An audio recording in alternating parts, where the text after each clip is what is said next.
Good morning students, today we will discuss about the refining of metals. जैसे कि हमने extraction of ore में किया था, जैसे हमने पहले हमारे पास ओर है, उसकी हमने कंसंट्रेशन ऑफ ओर निकाल के फिर हमने देखा हमारे पास metal of high reactivity, metal of low reactivity और मेटल ऑफ मीडियम रिएक्टिविटी। अब जो हाई रिएक्टिविटी वाली मेटल है वो किस में होती थी, हमारी जनरली कंपाउंड में होती थी और उसको हम कैसे करते थे, अलग इलेक्ट्रोलाइसिस करके। और जो हमारी मीडियम रिएक्टिविटी वाली थी वो हमारी कार्बोनेट और सल्फाइड और की फॉर्म में होती है। जो कार्बोनेट वाली होती है उसकी हम कौन सी प्रोसेस करते हैं, कैल्सिनेशन। और जो सल्फाइड और वाली होती है वहाँ पे कौन सी प्रोसेस करते हैं हम, रोस्टिंग।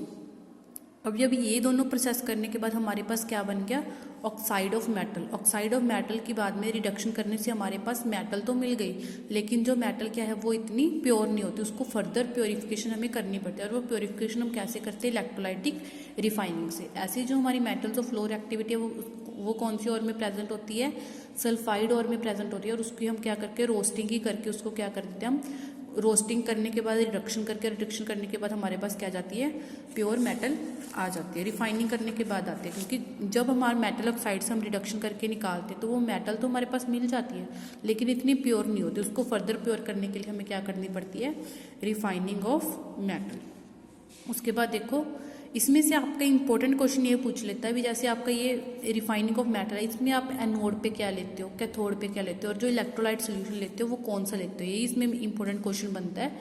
देखो, the metals produced by the various reduction process described above are not very pure. These impurities which must be removed to obtain a pure metal. The most widely method used for refining impure metal is electrolytic refining. मतलब हम उसको pure करने के लिए कौन सी method use करते हैं, electrolyte. यहाँ पे इलेक्ट्रोलाइट मतलब आ जाए, इसका मतलब इलेक्ट्रिसिटी के द्वारा, ठीक है। इलेक्ट्रोलाइटिक रिफाइनिंग में क्या है, many metals such as copper, tin, silver, इनको हम कैसे इलेक्ट्रोलाइटिक रिफाइनिंग में यूज़ करते हैं। इनमें से देखो एक आती होती है एक एनोड और एक कैथोड। जो एनोड में क्या होती है आपकी इम्प्योर मेटल, एनोड में कौन सी मेटल लेनी है आपने, इम्प्योर, और कैथोड में कौन सी लेनी है आपने, प्योर। और जो इलेक्ट्रोलाइट सोल्यूशन लोगे वो भी उसी मेटल के साथ लोगे। जैसे मान लो ये आपका इम्प्योर कॉपर है और ये आपका प्योर कॉपर है, और जो सोल्यूशन है वो क्या आपका कॉपर सल्फेट CuSO4। देखो उसी साल्ट का सोल्यूशन है ना। अब किसमें से क्वेश्चन यही आएगा भी, आप एनोड पे क्या लेते हो, कैथोड पे क्या लेते हो, और इलेक्ट्रोलाइट क्या लेते हो।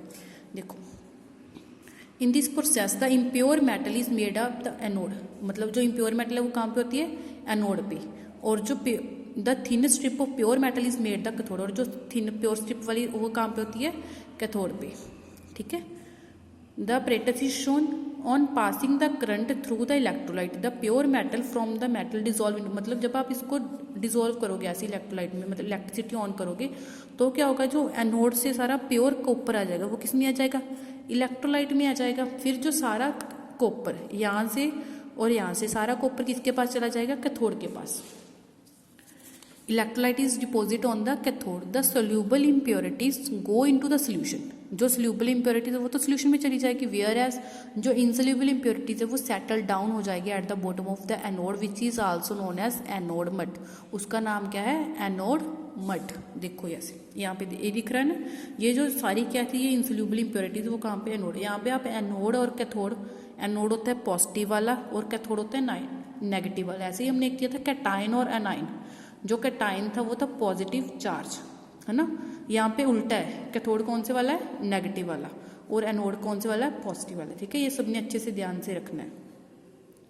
बस इसमें यही था। Okay, thank you.